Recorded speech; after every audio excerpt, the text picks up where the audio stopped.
الحمد لله نحمده ونستعينه ونستغفره ونؤمن به ونتوكل عليه ونعوذ بالله من شرور أنفسنا ومن سيئات أعمالنا من يهده الله فلا مضل له ومن يضلله فلا هادي له ونشهد أن سيدنا وحبيبنا وشفيعنا ومرشدنا ومولانا محمدا عبده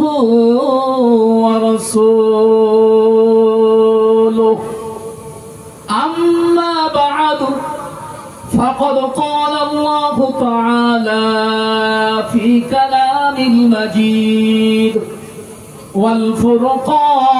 والفرقان الحميد أعوذ بالله من الشيطان الرجيم بسم الله الرحمن الرحيم يا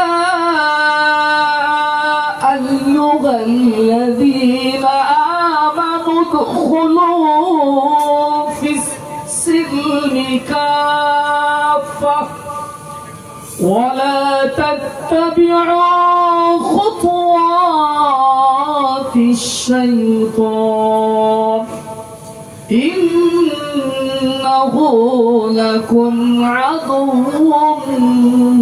مبين صدق الله العظيم. وقال النبي صلى الله عليه وسلم الإيمان 70 بعضون شعبة أو كما قال عليه الصلاة والتسليم. وقال الله تعالى في شان حبيبه مخبرا وآمرا إن الله وملائكته يصلون على النبي يا أيها الذين آمنوا صلوا عليه وسلموا تسليما درود اللهم صل على سيدنا مولانا محمد وعلى آل سيدنا مولانا محمد আরব আমার মক্কা আমার আরব আমার মক্কা আমার মদিনা আমার সোনার দেশ ওই দেশেতে জন্ম নিলেন নবী কুলের যিনি শেষ আল্লাহুম্মা সাল্লি আলা সাইয়্যিদিনা ওয়া আলা আলি সাইয়্যিদিনা মাওলানা মুহাম্মদ নূর নূর নূর আজ নূর নূর নূর আজ নূর এসেছে সাহারার বুকে আজ ফুল ফুটেছে आय आय के देखबी आय आय के देखबी नूरेरी माला मामिनार खोले बोले कामली वाला अल्लाहुम्मा सल्ली अला सय्यदिना मौलाना मुहम्मद वाला ने सय्यदिना मौलाना मुहम्मद একটু কলেমা জিকির লা ইলাহা ইল্লাল্লাহ লা ইলাহা ইল্লাল্লাহ লা ইলাহা ইল্লাল্লাহ লা ইলাহা ইল্লাল্লাহ মুহাম্মাদুর রাসূলুল্লাহ সুবহানাল্লাহ Alhamdulillah, subhanallah, alhamdulillah, la ilaha illallah, la ilaha illallah, la ilaha illallah, Muhammadur Rasulullah, asmaner malik, tumi Allah. जमीনের মালিক তুমি আল্লাহ হায়াতের মালিক তুমি আল্লাহ মওতের মালিক তুমি আল্লাহ লা ইলাহা ইল্লাল্লাহ মুহাম্মদ সুবহান লা ইলাহা ইল্লাল্লাহ লা ইলাহা ইল্লাল্লাহ मुहम्मदुर रसूलुल्लाह अल्लाहुम्मा सल्ली अला सय्यिदिना जोरे पढ़ो मोहब्बत से मौलाना मुहम्मद वाला अली सय्यिदिना मौलाना मुहम्मद अम्मा बाद আজকে এই মন্ডলপাড়া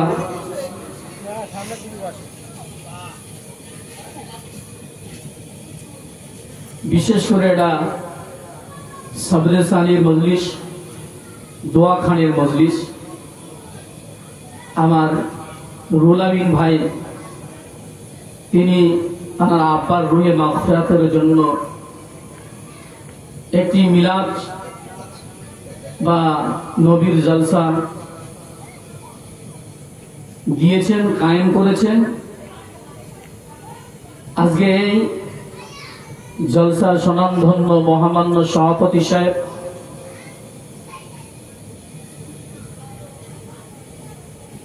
বিশেষ করে আমার সম্মুখে যারা বসে আছেন দিনদার নেককার আল্লাহওয়ালা আব্বাজান ভাইজানেরা পর্দানাসীনা আমার ধার্মিক মা ও বোনেরা আল্লাহ পাকের দরবারে লাখ কোটি সুজুদ যিনি আমাদের মতন নগণ্য পাপীদেরকে ভালোবেসে মহাব্বত করে এই জান্নাতে বাগানে বসার জন্য সময় দিয়ে আমাদেরকে আনায়ন করেছেন ওই মহান আল্লাহ রাব্বুল আলামিনের দরবারে লাখ কোটি সুজুদ সকলে বলি আলহামদুলিল্লাহ তারপরে পরে জানাই জানাকে সৃষ্টি না করলে মহান রব্বুল আলামিন এই পৃথিবী ভূচ্ছ এই পৃথিবীকে সৃষ্টি করতেন না সেই মহামানবের প্রতি অন্তরে অন্তরে স্থল থেকে আদর ও মহব্বতের ভক্তির সঙ্গে তার নামকে স্মরণ করি বলুন সাল্লাল্লাহু আলাইহি ওয়াসাল্লাম সম্মানিত আব্বাজান ভাইজানেরা এটা হচ্ছে গিয়ে দোয়ার মজলিস ছোট্ট আকারে নবীর জলসা তাই আমরা যারা মাইকের আওয়াজ শুনছি বিলম্ব না করে চলে আসি, পাক মাহফিলে এসে বসি। আমি আপনাদের সম্মুখে কোরআন থেকে একটি আয়াত পড়ছি, আর হাদিস থেকে নিয়ে একটু ক্ষুদ্রতম হাদিসের প্রথম শুরুয়াতটা পড়েছি। আল্লাহ পাক তার কোরআনের মধ্যে বলছেন, ইয়া আইয়ুহাল্লাযীনা আমানু দুখুলু ফিস-সিলমি কাফা ওয়া লা তাত্তাবিউ খুতুওয়াতিশ শাইতান ইন্নাহু লাকুম আদুউম মুবিন। আল্লাহ পাক এখানে আয়াতের মধ্যে যে ব্যাখ্যাটা করেছেন তার মূল সার মর্ম হচ্ছে, তার মানে মতলব হচ্ছে, ইয়া আইয়ুহাল্লাযীনা আমানু, মহান রব্বুল আলামিন তার ঈমানদার বান্দাদেরকে উদ্দেশ্য করে বলছেন। এখানে কোনো বেধর্মী বা এখানে পৃথিবীর আরো মখলুকাত আছে তাদের নাম নিয়ে বলেননি। কোরআনের মধ্যে একই উদ্দেশ্য করে বলছেন। এই আয়াতের মধ্যে আল্লাহ পাক তার ঈমানদারদের বান্দাদেরকে লক্ষ্য করে বলছেন, ইয়া আইয়ুহাল্লাযীনা আমানু, ইয়া আমার বিশ্বাসী সম্প্রদায় বান্দারা, তোমরা যারা আমার প্রতি ঈমান এনেছো, আমানু দুখুলু ফিস-সিলমি কাফা, তোমরা পরিপূর্ণভাবে একনিষ্ঠভাবে তোমরা ইসলামের মধ্যে দাখিল হয়ে যাও। ওয়ালা তাত্তাবিউ খুতুওয়াতিশ শাইতান, তোমরা শয়তানদের নকশ কদমে তোমরা চলো না, শয়তানদের তোমরা গোলামি করো না, শয়তানদের তোমরা पैरवी করো না। ওয়ালা তাত্তাবিউ খুতুওয়াতিশ শাইতান ইন্নাহু লাকুম আদুউম মুবিন। আল্লাহ তারপরে শেষ ভাগে বলছেন, ইন্নাহু লাকুম আদুউম মুবিন, এই শয়তান তোমাদের খোলা দুশমন, এই শয়তান তোমাদের জানি দুশমন, আদুউম মুবিন, তোমাদের জানি দুশমনেরা। তাহলে আল্লাহ পাক এই কোরআনের আয়াতের মধ্যে প্রথম স্থানে তার মুমিনদার বান্দাদেরকে পরিপূর্ণভাবে ইসলামের মধ্যে নিজেকে অর্পণ করতে বলছে। আর বলছে দ্বিতীয় ভাগে বলছেন, ওয়ালা তাত্তাবিউ খুতুওয়াতিশ শাইতান, তোমরা শয়তানের নকশ কদমে চলো না, শয়তানের গোলামি করো না, শয়তানের पैरवी তোমরা করো না। কেন? তার লাস্টে বলছেন, শয়তান তোমাদের জানি দুশমন, ইন্নাহু লাকুম আদুউম মুবিন, শয়তান তোমাদের খোলা হওয়া দুশমন। তোমরা শয়তানের নকশ কদমে চলো না, তোমরা ইসলামের মধ্যে নিজেকে পরিপূর্ণভাবে দাখিল করো। রাসূলুল্লাহ সাল্লাল্লাহু আলাইহি সাল্লাম তার প্রিয় হাদিসে বলেছেন, কিতাবুল ঈমানের মধ্যে, আল ঈমানু সাবউনা বিদউনা শু'বা, ঈমানের হচ্ছে 70টা শু'বা, 70টা অংশ ঈমানের। কটা অংশ? 70টা অংশ। তারপরে হাদিসের পরে বলছে, সর্বপ্রথম শু'বা হচ্ছে ফাআফজালুহা লা ইলাহা ইল্লাল্লাহ, প্রথম শু'বা হচ্ছে লা ইলাহা ইল্লাল্লাহ মুহাম্মাদুর রাসূলুল্লাহ, সুবহানাল্লাহ। তাহলে প্রথম শু'বা হচ্ছে লা ইলাহা ইল্লাল্লাহ মুহাম্মাদুর রাসূলুল্লাহ। এই লা ইলাহা ইল্লাল্লাহ মুহাম্মাদুর রাসূলুল্লাহ, এই শু'বাকে তোমাকে মানতে হবে, এই হিস্সাকে, এই অংশকে তোমাকে মানতে হবে। এই শু'বাকে তোমরা যদি না মানো, তোমরা ঈমানওয়ালা হতে পারবে না। তাহলে আমি প্রথম বলেছি, কোরআনের আয়াতের মধ্যে বলেছি, ইয়া আইয়ুহাল্লাযীনা আমানু খুলু ফিস-সিলমি কাফা, এই আল্লাহর ঈমানদার বান্দারা, তোমরা নিজেকে পরিপূর্ণভাবে ইসলামের মধ্যে দাখিল করো। ও ভাই জানেনা, ও জওয়ান যুবকেরা, ও তরুণ ছেলে বাচ্চারা, পর্দানশীল আমার মা বোনেরা, আল্লাহ পাক কোরআনের মধ্যে বলছেন, ইয়া আইয়ুহাল্লাযীনা আমানু দুখুলু ফিস-সিলমি কাফা, এ আমার বিশ্বাসী সম্প্রদায় বান্দারা, তোমরা নিজেকে পরিপূর্ণভাবে ইসলামের মধ্যে দাখিল করো। একটু ভাবুন, একটু চিন্তা করুন, আমি নিজেকে ইসলামের মধ্যে পরিপূর্ণভাবে দাখিল করতে পেরেছি তো? আমি একটু চিন্তা করুন, ভাবুন যে আমি নিজেকে ইসলামের মধ্যে পরিপূর্ণভাবে দাখিল করতে পেরেছি তো? আমার দ্বারা ইসলামের কোনো অন্যায় অপরাধ হচ্ছে না তো? আমার দ্বারা আল্লাহর কোনো ফরজ হুকুম ছেড়ে যাচ্ছে না তো? আমার দ্বারা কোনো হারাম কাজ হচ্ছে না তো? আমার দ্বারা কোনো নোংরা কাজ হচ্ছে না তো? আমার দ্বারা ইসলামের কোনো ক্ষতি হচ্ছে না তো? এটা আপনি চিন্তা করুন, ভাবুন। যদি আপনি চিন্তা করুন, ভাববেন, তাহলে আর সেই মোতাবেক যদি আপনি আমল করেন, তাহলে আপনি নিজেকে পরিপূর্ণভাবে ইসলামের মধ্যে দাখিল করতে পারবেন। ও ভাই জানেরা, ও জওয়ান যুবকেরা, তরুণ ছেলেরা, বাচ্চারা, পর্দার সিনেমার বাবুরা, আল্লাহর রাসূলের সাহাবা হযরত খাব্বাব ইবনে আরত রাদিয়াল্লাহু তাআলা আনহুর কথা মনে পড়ে যায়। নিজেকে কেমন ভাবে ইসলামের মধ্যে দাখিল করেছিলেন, নিজেকে ইসলামের মধ্যে কেমন ভাবে পরিপূর্ণভাবে দাখিল করেছিলেন। ও ভাই জানেরা, ও জওয়ান যুবকেরা, তরুণ ছেলেরা, বাচ্চারা, আল্লাহর রাসূলের সাহাবা হযরত খাব্বাব ইবনে আরত রাদিয়াল্লাহু তাআলা আনহু, হযরত ওমর ফারুক রাদিয়াল্লাহু তাআলা আনহুর জামানায়, খেলাফতের জামানায় হযরত ওমর রাদিয়াল্লাহু তাআলা আনহু একবার জিজ্ঞাসা করেন, ও বাবা খাব্বাব, তোমার একটি কথা আমার মনে পড়ে যায়, তোমার একটি কথা আমাকে স্মরণ পড়ে যায়। আমি তোমার যখন দেখি আমার মনে পড়ে যায়, একটি কথা আমার চিন্তা হয়।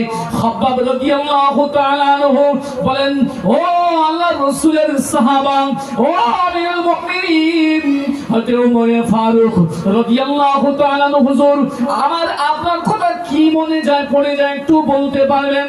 হযরত ওমর ফারুক রাদিয়াল্লাহু তাআলা হুজুর আমার বললেন, ও বাবা খাব্বাব, তুমি যে ইসলাম নিয়ে এসেছিলেন, ইসলাম নিয়ে আসার কারণে, ঈমান নিয়ে আসার কারণে তোমাকে যে কষ্ট হয়েছিল, সেই কষ্টের কথা আমার মনে পড়ে যায়। জোরে বলুন সুবহানাল্লাহ, একটু জোরে বলুন সুবহানাল্লাহ।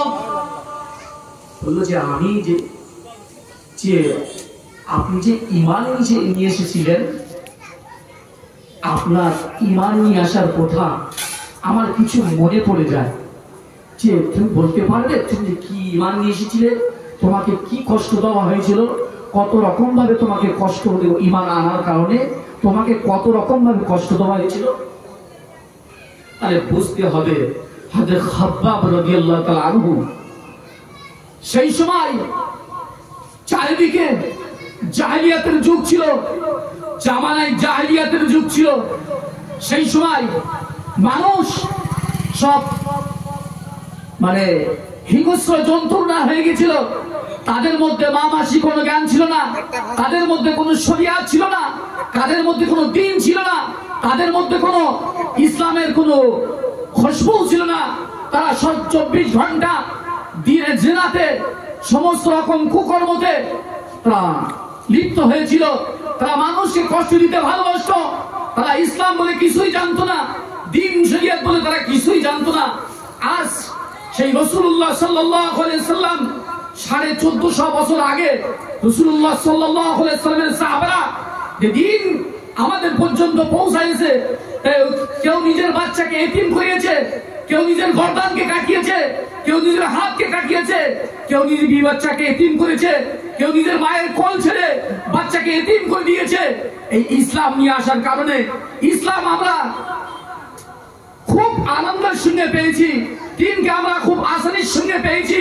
এই জন্য আমাদের কাছে কোনো দিনের গুরুত্ব নেই। এই দিনের গুরুত্ব নেই বলে আমরা আজ দিন বা দিন, দিনের পর দিন, বছরের পর বছর আমরা অধঃপতনে চলে যাচ্ছি। আমাদের সমাজগুলো অধঃপতনে চলে যাচ্ছে। তারা দিনের পর দিন তারা গুনার সঙ্গে জড়িয়ে যাচ্ছে, এমন কাবিরা গুনার সঙ্গে জড়িয়ে যাচ্ছে। তাদের মধ্যে আর চিন্তা করলে খুব কষ্ট হয়, তাদের কথা মনে পড়লে কষ্ট হয় যে রাসূলুল্লাহ সাল্লাল্লাহু আলাইহি সাল্লাম 1450 বছর সাহাবাদের সঙ্গে দ্বীন কেমন ভাবে প্রচার করেছিলেন। সাহাবারা নিজের জীবনগুলো আমাদের জন্য কুরবানি করে দিয়েছে, তারা গলাকে কাটিয়েছে, তারা শরীরের তাজা তাজা রক্তগুলো আমাদের জন্য বার করেছে। আজ আমরা দিন আসানির সঙ্গে পেয়েছি। এই জন্য আমাদের কাছে দিনের কথা কোনো মনে হয় না। ইমানের মূল্য তার সাহাবাদের কাছে ছিল। রাসূলুল্লাহ সাল্লাল্লাহু আলাইহি সাল্লাম যখন মসজিদে নববীতে সাহাবাদের নিয়ে ডাক দিতেন, সাহাবারা লাব্বাইক কা সাদাইক বলে রাসূলুল্লাহ সাল্লাল্লাহু আলাইহি সাল্লামের সম্মুখে সঙ্গে সঙ্গে হাজির হয়ে যেতেন। তারা দিনের কথা জান প্রাণ মাল দিয়ে তারা মানতো। আজ আমরা মসজিদ বা কোন মজলিসে কোন দিনের মিলাদে যদি দিনের কথা বলি, দিনের কথা শোনার জন্য লোক নেই। যদি কোনো একটা ডান্স হাঙ্গামা হয়, যদি একটা ফাংশন হয়, যদি একটা খেলা হয়, সেখানে দেখো দল দিতে পয়সা দিয়ে, শ্রম দিয়ে, টাইম দিয়ে তারা সময়কে অপচয় করে। কিন্তু দিনের যে খেদমত, দিনের যে বড় বড় দিনের জলসা হয়, দিন মাহফিল হয়, দিনের কথাবার্তা হয়, সেখানে বসে একটা লোক নেই। একটা ফাংশন দাও, একটা ডান্স হাঙ্গামা দাও, একটা খেলা দাও, সেখানে দেখবে হাজার হাজার মানুষ পয়সা দিয়ে, টাইম দিয়ে সময়কে ব্যয় করে দেবে। কিন্তু দিনের এহানিয়াত আমাদের কাছে নেই। ও ভাই জানেরাম, ও জওয়ান যুবকেরাম, ও তোমরা ছেলেরা বাচ্চারাম, পর্দানশীল আমার মা বোনেরাম, আল্লাহর রাসূলের সাহাবা হযরত খাব্বাব ইবনে আরত রাদিয়াল্লাহু তাআলা আনহু বললেন, ও বাবা ওমর, তুমি আমাকে জিজ্ঞাসা করো না, আমার ঈমান নিয়ে আসার কথা আমাকে জিজ্ঞাসা করো না। তুমি যদি আমার ঈমান নিয়ে আসার কথা একবার তুমি জিজ্ঞাসা করো, তুমি চোখে পানি ধরে রাখতে পারবে না, তুমি চোখে পানি ধরে রাখতে পারবে না। হযরত আমিরুল মুমিনিন হযরত ওমর ফারুক রাদিয়াল্লাহু তাআলা আনহু বললেন, ও বাবা খাব্বাব, তুমি কি বলতে পারো তোমার ঈমান নিয়ে আসার কথা আমি একটু শুনতে চাই, আমি নিজে মুখে শুনতে চাই, আমি একটু নিজের চোখে দেখতে চাই। তুমি যে ঈমান আনতে গিয়ে তোমার যে কষ্টগুলো হয়েছে আমি একটু দেখতে চাই যে তোমার কি কি কষ্ট দেওয়া হয়েছে, তোমাকে কি কি শাস্তি দেওয়া হয়েছে, সেই শাস্তিগুলো কিভাবে তুমি নিজে বরণ করেছো, ওগুলো আমি দেখতে চাই, তোমাকে শুনতে চাই, চোখে দেখতে চাই। হযরত খাব্বাব ইবনে আরত রাদিয়াল্লাহু তাআলা আনহু হুজুর আমার হযরত ওমর ফারুক, হযরত আমিরুল মুমিনিন হযরত ওমর ফারুক রাদিয়াল্লাহু তাআলা আনহু হুজুরকে বললেন, হুজুর, আমি আপনি মুখে বললে কি আপনি বিশ্বাস করতে পারবেন না, হয়তো আমি বললে হয়তো দেখতে বুঝতে পারবেন না, একটু আমার আমাকে যদি আমি চোখে হয়তো বললে, মুখে বললে হয়তো বিশ্বাস করবেন না, আমাকে আপনি আমাকে কথা শুনতে চান তো একটু ঘরের দিকে চলেন, একটু কামরার দিকে চলেন, আমি আপনাকে দেখিয়ে দিব ইসলাম নিয়ে আসার কারণে আমার সঙ্গে জালিমেরা, কুফারে মুশরিকিন আমাকে কত রকম ভাবে কষ্ট দিয়েছে, আমাকে কত রকম ভাবে টর্চারি করেছে, আমাকে কত রকম ভাবে তারা অত্যাচার করেছে, আমাকে কত রকম ভাবে শরীরের উপরে নির্যাতন চালিয়েছে। ও ভাই ওমর, একটু ঘরের ভিতরে চলেন, একটু কামরার ভিতরে চলেন, আমি আপনাকে ওই গোপন কামরায় গিয়ে কিছু দেখাতে চাই। খাব্বাব ইবনে আরত রাদিয়াল্লাহু তাআলা কি বললেন, একটু ঘরের দিকে চলেন, আমি মুখে বললে কি বিশ্বাস হবে, মুখে বললে বিশ্বাস হবে না, একটু ঘরের দিকে চলেন, তাহলে ঘরের দিকে আপনি যদি যান তাহলে দেখাতে পারবো যে আমার সঙ্গে কি কি কষ্ট হয়েছে। আর আজ আমাদের ঈমান আমরা খুব আসানির সঙ্গে পেয়েছি যে লা ইলাহা ইল্লাল্লাহ মুহাম্মাদুর রাসূলুল্লাহ, মুখে বরণ করে নিয়েছি, বিশ্বাস করে নিয়েছি, দিল দিয়ে ঈমান দিয়ে বিশ্বাস করে নিয়েছি।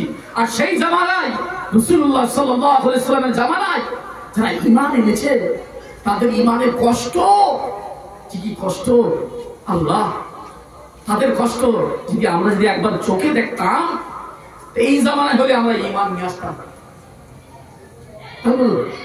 কিনা ঈমান আনবে, এই কষ্ট কিনা সহ্য করবে। আমাদের একটু যদি মাহে রমজানুল মুবারক মাসে রোজা আছে, আল্লাহ এত বড় পরীক্ষা যে একটি মাস রোজা আমাদের প্রতি ফরজ করেছে, আর 11টি মাস আমাকে বেধরে খাতি বলছে, শরীয়তের হুকুমের মধ্যে চলতে বলছে, আর একটি মাস আল্লাহর মাস, সেই মাসটা আমরা রোজা রাখতে পারি না, 2, 4, 5, 6, 7, 10টা জোর। আর যদি একটু গরম পড়ে যায় তো সঙ্গে সঙ্গে রোজা ভেঙে দেবে। রোজায় আছে যে একটা রোজা ভাঙলে 60টি রোজা রাখতে হবে, এর যদি হুঁশ থাকতো, এই যদি জ্ঞান থাকতো, এই শরীয়তের মর্ম তার কাছে থাকতো, অবশ্যই তার কাছে থাকতো।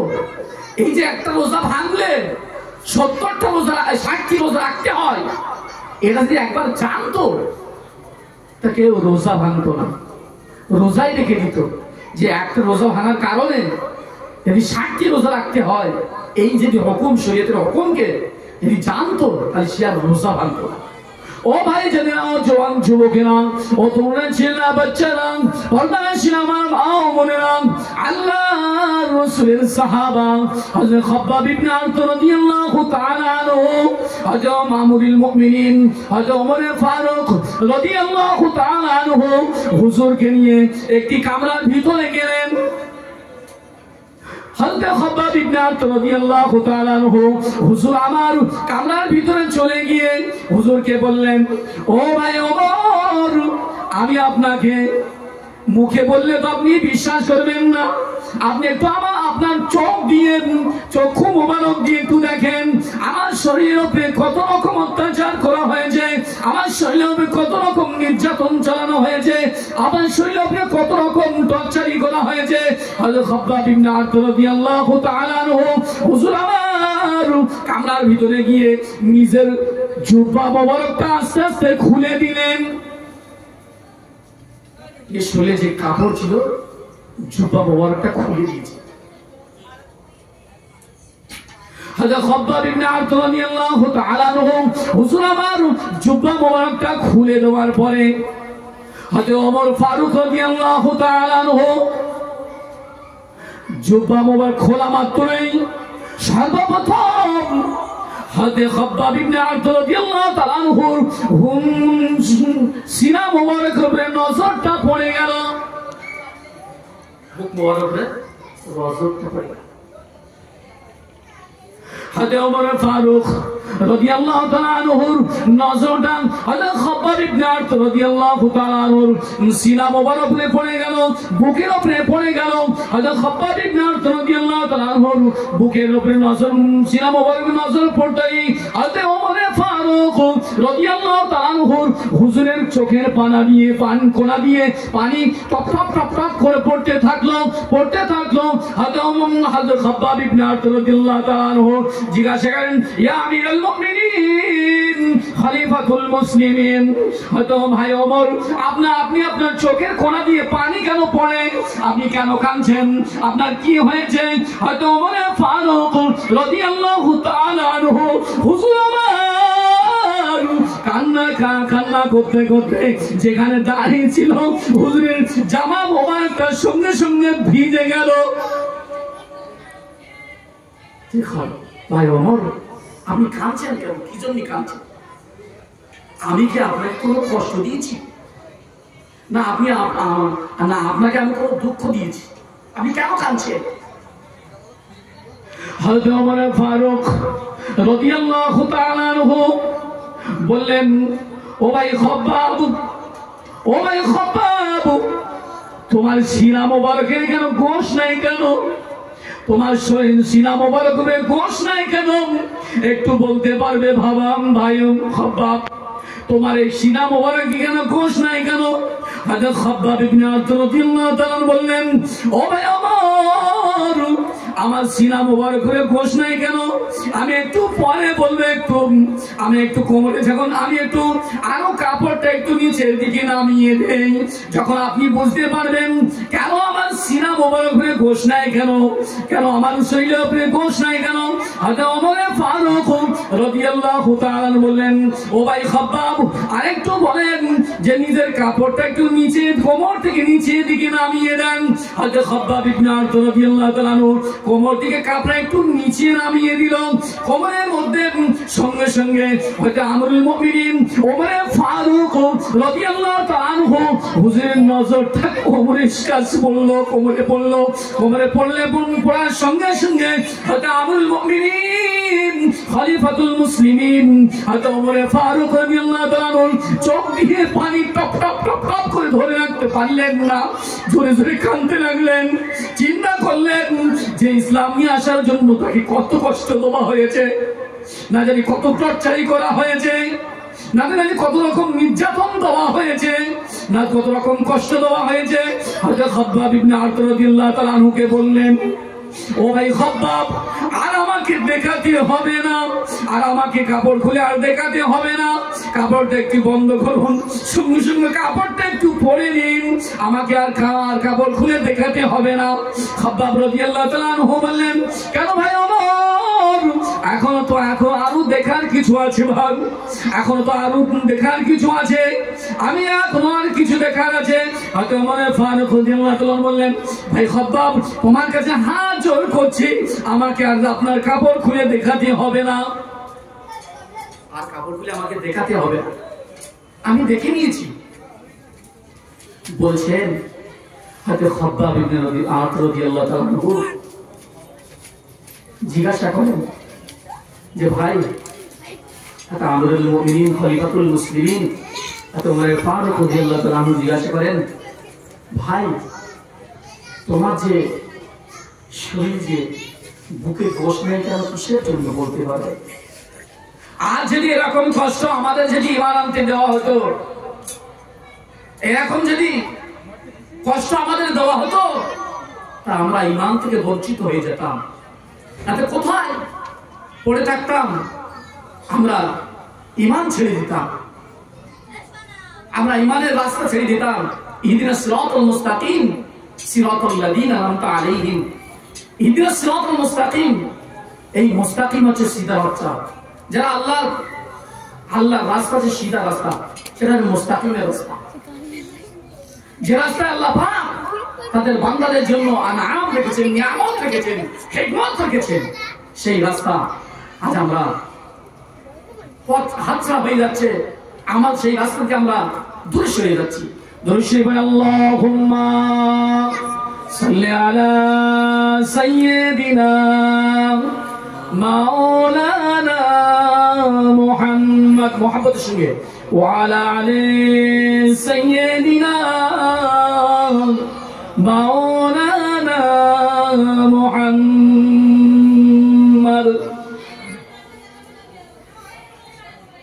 ত্রিভুবনের প্রিয় মুহাম্মদ, ত্রিভুবনের প্রিয় মুহাম্মদ এলেন দুনিয়ায়, আয়ের সাগর আকাশ বাতাস দেখবি যদি আয়, ধুলির ধরা বেহেশতি আজ জয় করিল দিলরে লাজ, আজকে খুশির ঢল নেমেছে ধূসর সাহারায়। আল্লাহুম্মা সাল্লি আলা মুহাম্মদ বলুন, মাওলানা মুহাম্মদ ওয়া আলা আলি সাইয়্যিদিনা মাওলানা মুহাম্মদ। এই যে খাব্বাব ইবনে আরত রাদিয়াল্লাহু তাআলা আনহু তখন বললেন যে আমি এখন যদি তোমাকে বলি, ভাই ওমর, আমি কি জন্য এগুলো আমার কি জন্য হয়েছে, কিসের জন্য কষ্ট দেওয়া হয়েছে, এখন যদি তোমাকে বলি তুমি বেহুশ হয়ে যাবে। হয়তো ওমর ফারুক রাদিয়াল্লাহু তাআলা হুজুর বললেন, না ভাই খাব্বাব, আমি বেহুশ হব না, তোমার মুখ দিয়ে একটু শুনতে চাই। ও ভাই জানেন, ও জওয়ান যুবকেরা, তোমরা ছেলেরা, বাচ্চারা, পর্দানশীল মা ও বোনেরা, আল্লাহ রাসূলের সাহাবা হযরত খাব্বাব ইবনে আরত রাদিয়াল্লাহু তাআলা আনহু ভাই ওমরকে বললেন, ও ভাই ওমর, আপনি আমি একটু বলি, একটু কান পেতে শুনুন। সর্বপ্রথম আমার যে গায়ে থেকে যে কাপড়টা খুলেছিলাম, সর্বপ্রথম আমার নজরটা যখন আমার আপনার বুকের উপরে পড়ল। আপনি যে বুকের উপরে নজরটা ফেললেন, দেখার পরে আপনি যে খণ্ডন করেছিলেন, ওই খণ্ডন করার কারণ হচ্ছে গিয়ে আমার বুকের আমার সিনা মোবারকে যে গোশতগুলো ছিল না, কি জন্য ছিল না একটু শুনুন। ও ভাই আমার,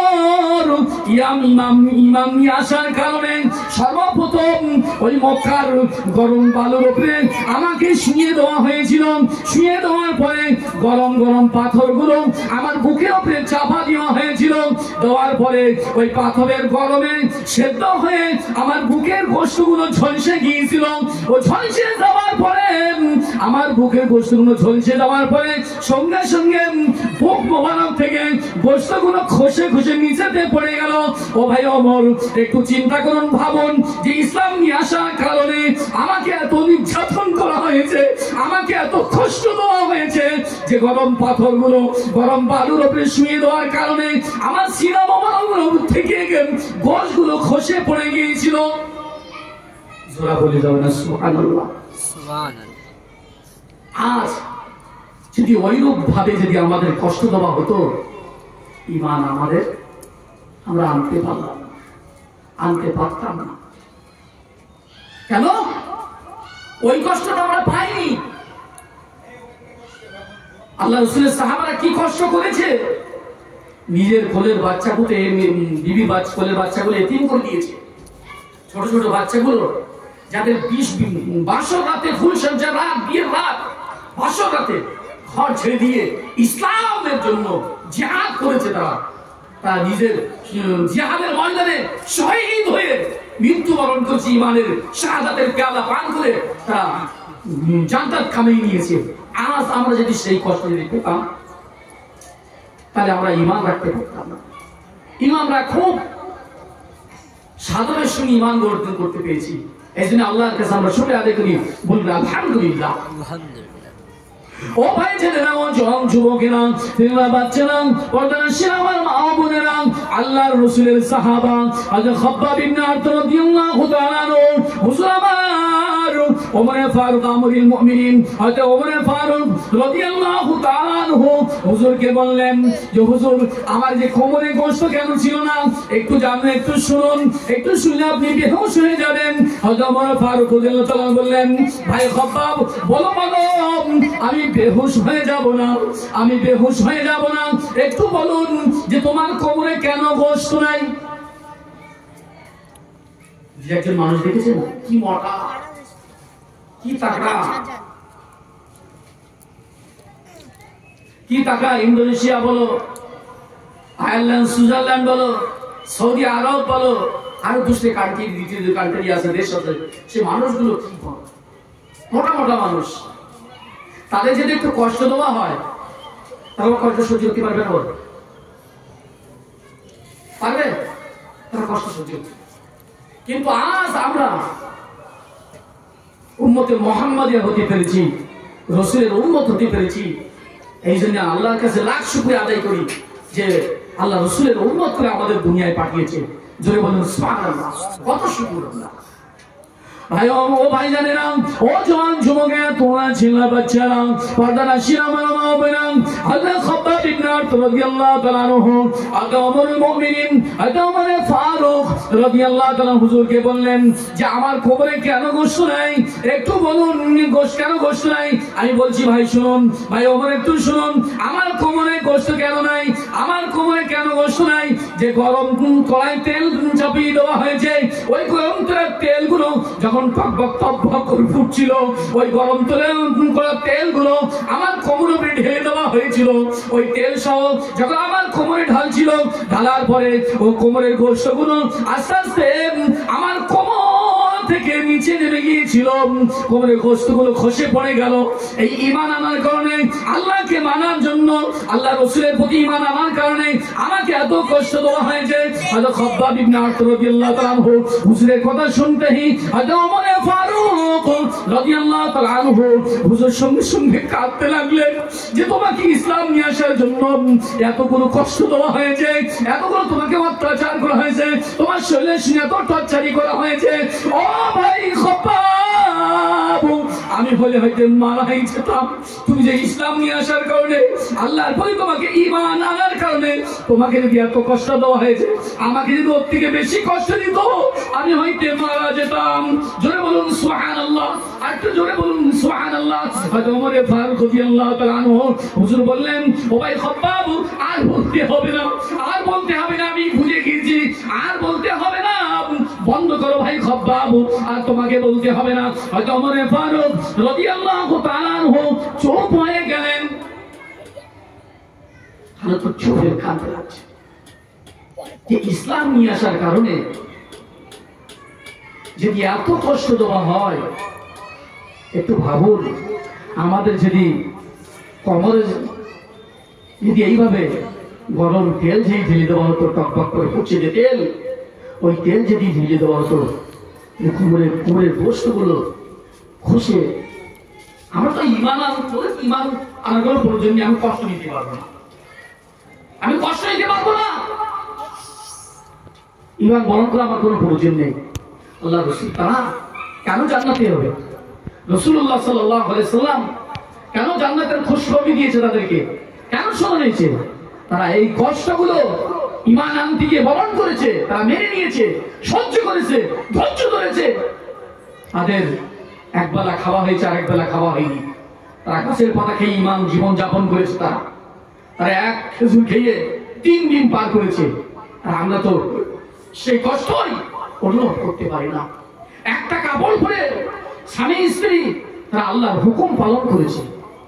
আজ আমার এত সুখ, আমাদের এত শান্তি, এত খুশি, তাও আমরা আল্লাহর হুকুম আকামগুলো ঠিক মতো পালন করতে পারি না, ঠিক মতো পালন করতে পারি না আমরা। আমাদের কত নামাজ ছেড়ে যাচ্ছে, কত রোজা ছেড়ে যাচ্ছে, মাল আছে, যাকাত দেওয়ার হুকুম আছে, সে যাকাত আমরা দিচ্ছি না। হজের সময় আছে, মাল দিয়েছে হজ করার জন্য, সে হজ আমরা করছি না। আমরা সব জায়গায় ধরা খেয়ে যাবো, ইহকালও খাবো, পরকালও খাবো। ও ভাই জানে নাও, ও জওয়ান যুবকেরা, তোমরা ছেলেরা, বাচ্চারা, পর্দার শিরা আমার মা বলেরা, আল্লাহ হযরত ওমর ফারুক রাদিয়াল্লাহু তাআলা আনহু হুজুর আমার খাব্বাব ইবনে আরদ রাদিয়াল্লাহু তাআলা আনহুকে একটা জায়গায় বসতে দিলেন, উঁচু জায়গায়, একটি উঁচু জায়গায় বসতে দিলেন। কাকে? হযরত খাব্বাব ইবনে আরদ রাদিয়াল্লাহু তাআলা আনহুকে একটু উঁচু জায়গায় বসতে দিলেন। হযরত খাব্বাব ইবনে আরদ রাদিয়াল্লাহু তাআলা আনহু হুজুর আমার উঁচু জায়গায় বসলেন, একটু বসেন। ও ভাই জানেরা, ও জওয়ান যুবকেরা, তোমরা ছেলেরা, বাচ্চারা, পর্দার শিরা আমার বোনেরা, আল্লাহর রাসূলের সাহাবা হযরত খাব্বাব ইবনে আরদ রাদিয়াল্লাহু তাআলা আনহু হুজুরকে জিজ্ঞাসা করেন, ও ভাই খাব্বাব, তোমার জবানে কেন কথাটা আটকে কথা বলো? তুমি তোতলা পারে কথা বলো কেন? তুমি একটু বলতে পারবে? এটা আমিরুল মুমিনিন হযরত ওমর ফারুক রাদিয়াল্লাহু তাআলা জিজ্ঞাসা করেন, ও ভাই খাব্বাব, তোমার কথাটা এত বাধা কেন হয়? তোমার কথাটা এত বাধা কেন হচ্ছে? তুমি কি তোতলা? তুমি কি তোতলা? কথা বলতো না? তোমার বাস পানি থেকে ছোটবেলা থেকে এরকম অবস্থা, তুমি কথা বলতো না? খাব্বাব ইবনে আরদ রাদিয়াল্লাহু তাআলা বলেন, হুজুর, এসব ইসলাম নিয়ে আসার কারণে আমার জিভেতে ওই খাজুর গাছের কাঁটা ফুটিয়ে দিয়েছে। খাজুর গাছের কাঁটা আমার জিভেতে ফুটিয়ে দিয়েছিল ওই কুফারে কুরাইশরা, মুশরিক বেঈমানরা। এই জন্যতে আমার জিভের উপরে একটি কি হলো, একটা থলা মতন পড়ে গিয়েছে, উঁচু হয়ে গেছে সেখান থেকে। এই জন্য আমার কথা বলতে অসুবিধা হয়।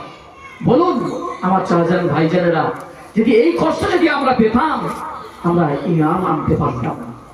ও ভাইজানেরা, ও জওয়ান যুবকেরা, তোমরা ছেলেরা, বাচ্চারা, পর্দার শিরা আমার মা বোনেরা, আল্লাহর রাসূলের সাহাবা হযরত ইমাম আমিরুল মুমিনিন হযরত খলিফাতুল মুসলিমিন হযরত ওমর ফারুক রাদিয়াল্লাহু তাআলা আনহু হুজুর আমার খাব্বাব ইবনে আরদ রাদিয়াল্লাহু তাআলাকে একটু উঁচু জায়গায় বসিয়ে দিলেন।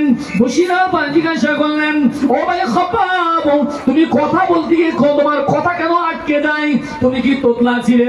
তুমি কি বাচ্চা বয়স থেকে তুমি তোতলা ছিলে? হয়তো খাব্বাব ইবনে আরত রাদিয়াল্লাহু তাআলা হুজুর আমার বলতে বলতে সঙ্গে সঙ্গে কেঁদে ফেললেন। ও আমার আল্লাহ রাসূলের সাহাবা, ভাই ওমর, আমি এই কথা আপনাকে বলতে পারবো না, আমি বলতে পারছি না। ও ভাই ওমর, আমি কেন বলতে পারছি না? আমার বোন বলতে গিয়ে বুকে ব্যথা হচ্ছে, আমাকে একটু কষ্ট হচ্ছে, খুব কষ্ট হচ্ছে। হয়তো বলে ফারুক রাদিয়াল্লাহু তাআলা হুজুর বললেন, বাবা একটু, ও ভাই খাব্বাব একটু বলো ভাই খাব্বাব, কেন তোমার দিলের প্রেম, তুমি কেন তোতলা তোতলা কথা বলছো, একটু বলতে পারবে? হয়তো খাব্বাব ইবনে আরত রাদিয়াল্লাহু তাআলা হুজুর আপনি যখন শুনবেন না, আমি একটু বলি, একটু কান দিয়ে শোনেন, একটু মন দিয়ে শোনেন। হয়তো খাব্বাব ইবনে আরত রাদিয়াল্লাহু তাআলা বলেন, আমার ঈমান আনার কারণে ওই কুফার মুশরিক বেঈমানেরা, ওই আবু জেহেলের দলেরা, ওই সুফিয়ানেরা আমাকে অনেক কষ্ট দিয়েছিল, যে আমাকে জিভটা বার করে জিবির উপরে খাদের কাঁটা, খাজুর গাছের কাঁটা ফুটিয়ে দিয়েছিল। তারা এমন ভাবে ফুটিয়েছিল আমার জিভটা রক্তাক্ত হয়ে গিয়ে আমার জিভ দিয়ে রক্ত ঝরছিল। এমন সময় আমায় ওই খাজুর কাঠের কাঁটা ফুটানোর কারণে আজ আমি এই কথাগুলো আমার তোতলা এসে যায়, আমার বলতে গিয়ে একটু জিভে বাধা পড়ে। এই জন্যতে আমার সব কিছু ঈমান আনার কারণে আমাকে এইভাবে কষ্ট দেওয়া হয়েছিল। হযরত খাব্বাব ইবনে আরত রাদিয়াল্লাহু তাআলা হুজুরের কথা শুনে হযরত আমিরুল মুমিনিন খলিফাতুল মুসলিমিন হযরত ওমর ফারুক রাদিয়াল্লাহু তাআলা হুজুর আমার সঙ্গে সঙ্গে কাঁদতে লাগলেন, বললেন, ভাই খাব্বাব আর তোমাকে বলতে হবে না, আমি সব কিছু বুঝতে পেরেছি, আর তোমাকে আর বলতে হবে না। ও ভাই খাব্বাব, তোমাকে না ইসলাম নিয়ে এসে কষ্ট পেয়েছো, আল্লাহ পাক তোমাকে অবশ্যই জান্নাত দিয়ে দিবে, অবশ্যই তোমাকে জান্নাতের উচ্চ মাকাম, জান্নাতুল ফিরদাউস তোমাকে দান করা হবে। খাব্বাব রাদিয়াল্লাহু তাআলা এই কথা শুনে আল্লাহর কাছে শুকরিয়া আদায় করলেন। আল্লাহ পাক যদি আজ আমিরুল মুমিনিন ও খলিফাতুল মুসলিমিন হযরত ওমর ফারুক রাদিয়াল্লাহু তাআলা দোয়া যদি তোমার দরবারে কবুল হয়ে যায়, তোমার কাছে মনোনীত মনে হয়ে যায়, রব্বুল আলামিন তোমার হাবিবের আল্লাহ খোলাফায়ে রাশিদিনের মধ্যে দ্বিতীয় নম্বর স্থান, তার দোয়াটা তুমি কবুল করে নিয়ে জোরে বলুন সুবহানাল্লাহ, আর একটু জোরে বলুন সুবহানাল্লাহ। ইসলাম নিয়ে আসার কারণে তারা কি কষ্ট পেয়েছে না জানি। এই জন্যতে আমরা এখনো পর্যন্ত নিজেকে ইসলামের প্রতি পরিপূর্ণ দাখিল করতে পারি। আর আল্লাহ রাসূলের সাহাবারা তারা নিজেকে ইসলামের মধ্যে পরিপূর্ণভাবে তারা অর্পণ করতে পেরেছিল। এই জন্য আল্লাহ রাসূলের সোনার জবানে ঘোষণা করেছিল যে আসহাবিকান নুজুম ফাবিআইয়ি ইহতিদাইতুম ওয়া ইহতিদাইতুম, আমার সাহাবারা, যে কোনো আমার প্রত্যেক সাহাবা আসমানের তারা নক্ষত্র সমাতুল্য, তোমরা যাকে ইত্তেবা করবে, অনুসরণ করবে, যার মত পথ নিয়ে চলবে, সে জান্নাত পেয়ে যাবে। জোরে বলুন সুবহানাল্লাহ। তাদের গিয়ে শিক্ষা নাও, তাদের জীবনগুলো একটু পড়ো, তারা ইসলাম আনতে গিয়ে, ঈমান আনতে গিয়ে তাদের উপরে, শরীরের উপরে কত অত্যাচার করা হয়েছে, তাদের কত নির্যাতন দেওয়া হয়েছে। সেই নির্যাতনের অনুভব যদি আমরা করতে পারতাম, আজ একটু বুঝতাম, তো ঈমানটা আমাদের কাছে ওইরূপভাবে কঠিন হতো, কঠিন হতো যে ওরা ঈমান আনতে, সাহাবারা ঈমান আনতে তাদের কি কষ্ট হয়েছে। তাদের বিবি বাচ্চাগুলো সব ইতিম করে দিয়েছে। কুফারে কুরাইশা তারা হুকমরান ছিল, হুকমত ছিল, তারা খানা পিনাও বন্ধ করে দিয়েছিল। আল্লাহ রাসূলের অনেক সাহাবা ছিল, এক বেলা খাওয়া যুক্ত, এক বেলা যুক্ত না, অনাহারে দিন। একটি কাপড় নিলে, একটি কাপড় স্বামী নামাজ, আল্লাহ রাসূলের সাহাবা নামাজ পড়তে আসতো, আর অন্য আবার সেই কাপড়টা পরে নিজের স্ত্রী নামাজ আদায় করতো। আজ আমরা কোথায় পড়ে আছি? একটু ভাবুন, চিন্তা করুন যে ইসলাম, ঈমান, ঈমানের কদর করতে শিখুন। যে আল্লাহ পাক মুসলমান ঘরে আমাকে জন্ম দিয়েছে, আর রাসূলুল্লাহ সাল্লাল্লাহু আলাইহি ওয়াসাল্লামের উম্মত করে পাঠিয়েছে, আমরা এই জন্য ধন্য। এই ঈমানটুকু আমরা আজ আমাদের সমাজের মধ্যে অনেক এমন অনেকে এমন আছে এই ইমানটুকু গায়রুল্লাহর কাছে মাথা নিচু করে। যেমন বড় বড় মাজার শরীফে যায়, সেখানে গিয়ে পীর বাবার কাছে আমার অমুক কাজটা করে দিও পীর বাবা, আমার যেন একটি ছেলে হয়। অনেক অনেক মান্যত করে আছে পীর বাবার কাছে। মান্যত মানতে হবে আল্লাহর কাছে, পৃথিবীর আর কোনো জায়গায় মান্যত মানা যাবে না। এই কোরআন পাকের মধ্যে বলছেন ইন্না শিরকা লাযুলমুন আযীম, শিরক হচ্ছে বড় গুনাহ। এই গুনাহ বিনা তওবায় কোনোদিন মাফ হতে পারবে না। আজ আমরা সকাল থেকে সন্ধ্যা পর্যন্ত ছোটখাটো কত বড় অন্যায় করে থাকি, অপরাধ করে থাকি, ছোট ছোট শিরক করে থাকি। কোথায় মধ্যে আমাদের শিরক হয়ে যায়। একটি ভুল মিথ্যা কথা আমি কসম খেয়ে নিলাম, এটা আল্লাহর সঙ্গে শরীক করা। এটা আপনার চিন্তা করুন, ভাবুন যে আমরা কত রকম শিরক করি। বড় বড় মাজার শরীফে যাই, সেখান গিয়ে মান্যত মানে আসি, সেখান গিয়ে ছাগল জবাই করে আসি, সেখান গিয়ে মুরগি ছেড়ে দিয়ে আসি, সেখানে কত রকম করে শিরক কাজ করি। এই শিরক থেকে আপনি বাঁচলে অবশ্যই আপনার ঈমান বাঁচবে, আর আপনি যদি শিরক থেকে না বাঁচেন তা আপনার ঈমানও বাঁচবে না। এই জন্যতে আপনারা এই শিরক থেকে বাঁচুন, তাহলে আপনার ঈমানের হেফাজত হবে। আল্লাহ পাক আমাদের সকলকে শোনার থেকে বেশি আমল করার তৌফিক দান করুন। আর আমার বলতে গিয়ে কথাবার্তা বলতে কোনো ভুল ভ্রান্তি হয়ে যায়, আল্লাহর কাছে ক্ষমা করে দেবেন। আমি আপনাদের ছেলের মতো ক্ষমা করে দেবেন। আল্লাহ পাক আমাদের সকলকে শোনার থেকে বেশি আমল করার তৌফিক দান করুন। ওমা আলাইনা ইল্লা বালাগ। আমাদের বৎসরা মোড় মাদ্রাসা ফাতিমাতুজ জোহরা রাদিয়াল্লাহু তাআলা আনহা কোরআনিয়া মাদ্রাসার হেড শিক্ষক মুফতি মাওলানা মহিবুল্লাহ সাহেব তার মূল্যবান বক্তব্য রাখবে। আপনার চলে আসুন, যে যে ছড়িয়ে ছিটিয়ে আছেন পাক মাহফিলে চলে আসুন, তার মূল্য বক্তব্য রাখবে। আপনার চলে আসুন, দরুদ শরীফ পড়েন। আল্লাহুম্মা সাল্লি আলা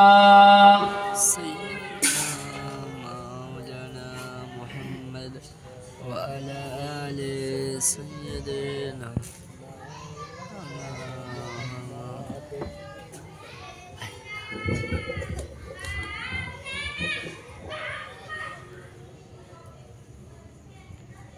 الحمد لله।